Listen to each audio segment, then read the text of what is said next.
Welcome to the podcast of School Beyond Limitations. In this podcast, you will learn how to guide your child through their school life with the intention to help them find their unique essence that will allow your daughter, your son to live a fulfilled and meaningful life.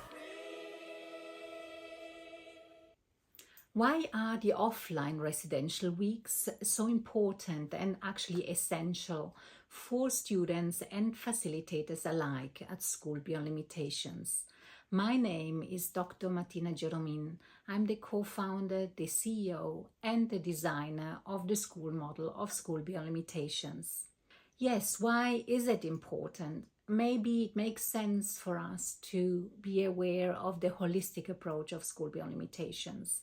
As mentioned already on a number of occasions, we aim for our students to be really seen as a whole human being. So in all their facets, from a social point of view, from an emotional point of view, from a physical point of view, and also from an academic point of view and spiritual point of view. Since we are an online school, we do realize that meeting, coming together is actually a very important part of it.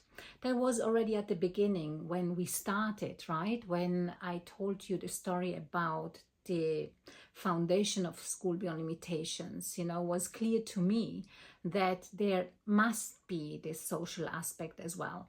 And what is the purpose now of the residential weeks? The residential weeks have lots of different purposes. So one purpose is certainly, and I think that's a very essential purpose, is understanding that the wonderful building of relationships that's already happening within the online setting are expanded, are extended.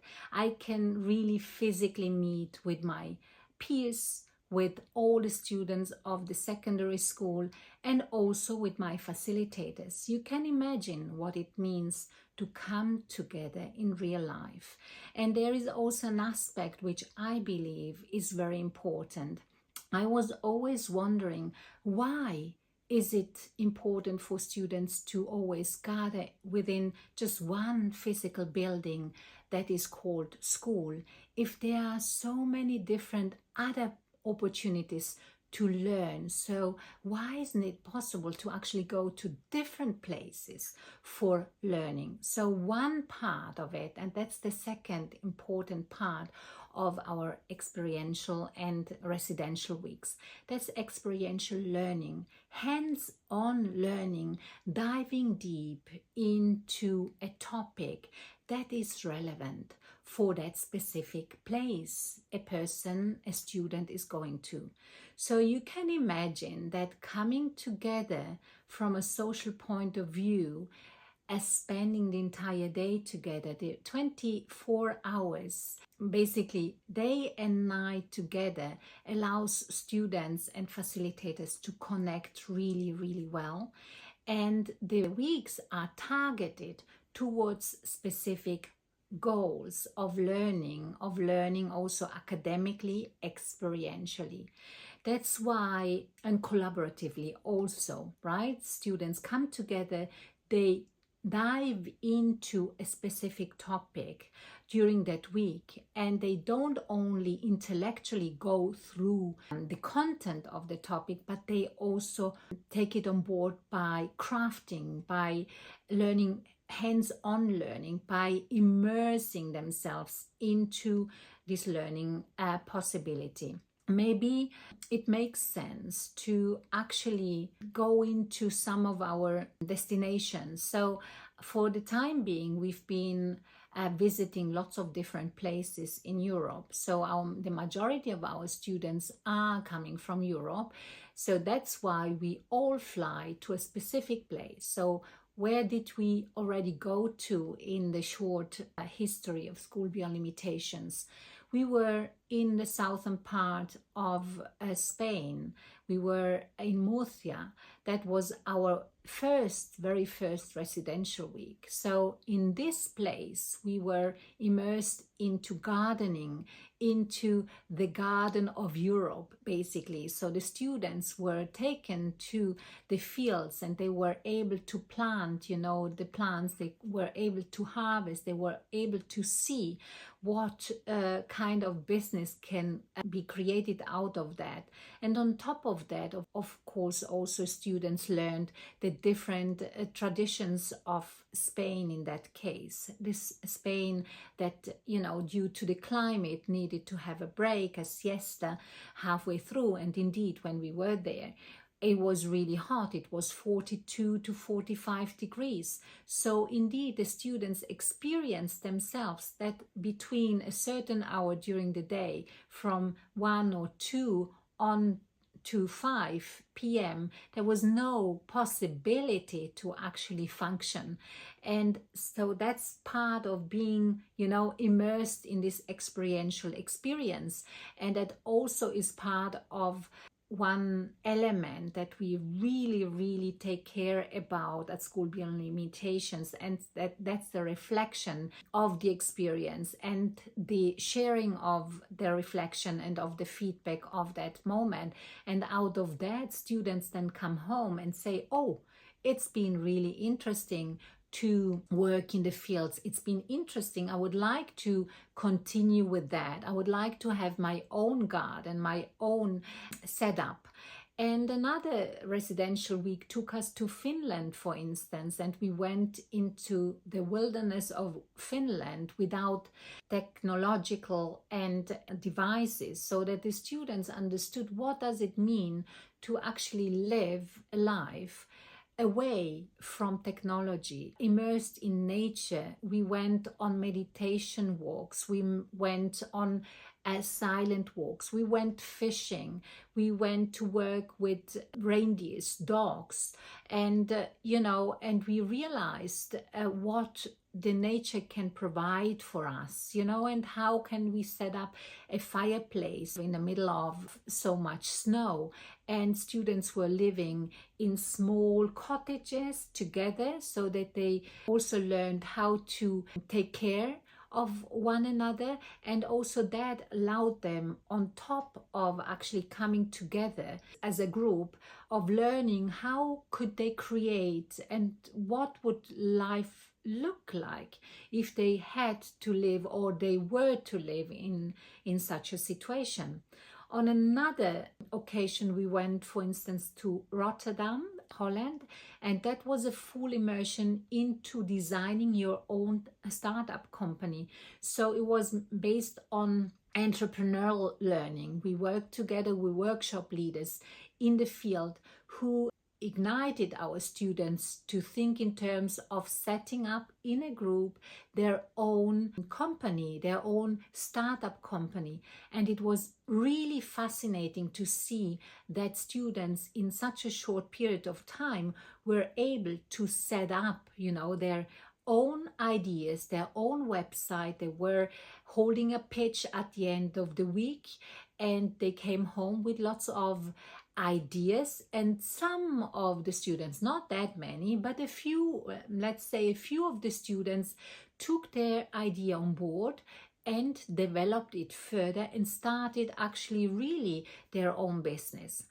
So you can see that residential weeks are extremely important. And on top of that, as I mentioned, they are also important not only for the students, but also for the facilitators themselves, because this is coming together, allows us to bring together in physical terms, in real life, all the knowledge, all the reflections, everything that we encounter together. And as a group, as a collective mind, we create something new. We get to know one another really better. We get to understand our students better. We get to understand ourselves better, not only on the basis of tools such as human design. But that's another element I think I would like to share with you.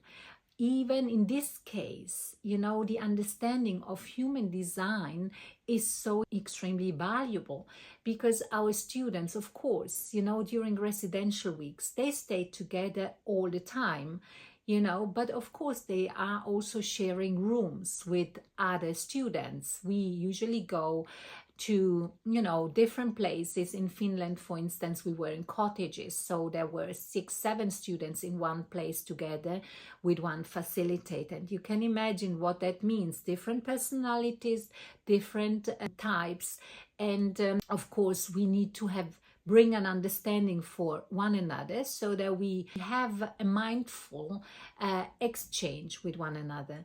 And where in other cases we stay in hotels or in accommodations where students share a room with 2 other people, or just 1 other person, or 3 other people. But to give you a little bit of an understanding of how important the knowledge of human design also with this is that, for instance, students come to ask us, but how shall this work? We only know one another from the online context. And now I'm a little bit worried. One student came to her facilitator. I'm a little bit worried because I need to share the room with 3 other people, and I'm aware of myself. I need some time to, to withdraw, to be a little bit by myself. How can I approach that to the best? So what did the facilitator do in this case? And this is what we are actually doing on a regular basis. The students who were sharing the room with one another, they learned about their respective needs, their respective requirements, their respective profiles. And so they developed an understanding for one another. And that meant that the living together in that room really worked then very, very well. So as you see, the residential weeks are the opportunity for us to put into real life practice what we are preaching and doing on a daily basis online. They are strengthening the connection, the relationships. They are deepening, they are spreading the knowledge in different fields. They show our students and facilitators that it is all about being embedded in something bigger, in something that we are exposed to for 24 hours, and what it means to learn together collaboratively in order to respect one another. And another element for this is also the agreement. So the students understand, okay, it's about me, but not in a me-centered situation, but in another centered situation. So it's about the uniqueness of me bringing into the context of a collective, where each person understands in relation to the agreements that we need to respect one another. We are one important piece out of a big picture where it makes a difference whether I am thinking also of the well-being and of the learning of the collective as well. And that's very powerful. And out of that, and I think that's another element we may want to, or I may want to share with you, out of that, new friendships are created, or friendships are actually empowered so much that the students create their own additional meetings, physical meetings, and oftentimes our students then plan to come together as a group or in pairs beyond our residential weeks. So as you see, the residential weeks are an essential part for both students and facilitators alike. And there's a third part as well. It's also essential for parents. Oftentimes parents are coming along.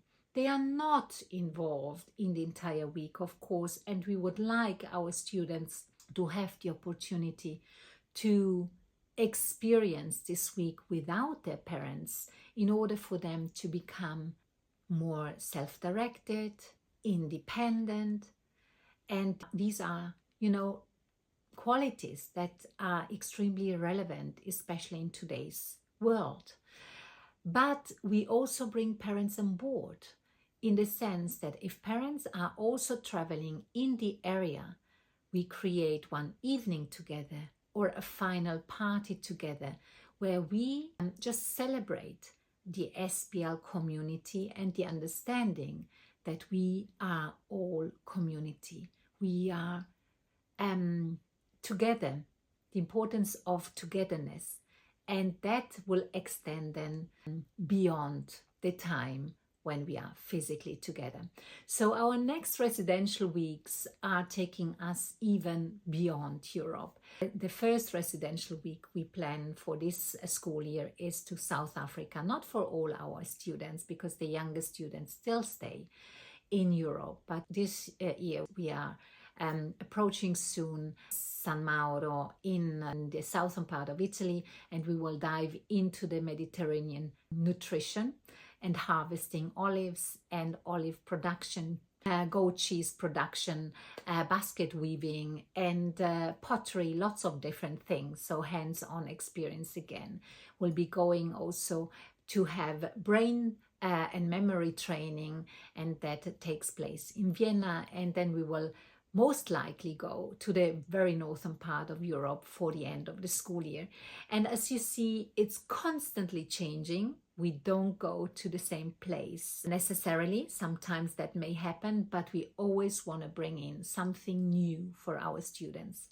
So I think the question has been answered why this is important for students and facilitators and parents alike. So if you think this is the right place also for your son, for your daughter, then please just send us your application and you will find the website in the description, and we are looking forward to welcoming you and your daughter or your son to School Beyond Limitations. At School Beyond Limitations, we support our students find their unique essence. Feel free to share the content of this podcast with other parents. We are here to show that your children can indeed bring their unique essence into life. So, reach out to us if you think that this is what you'd like your daughter, your son to experience, or apply through our website. Also, leave your comments, your questions, or your review about the podcast. Share it with others. And as you know, sharing is caring.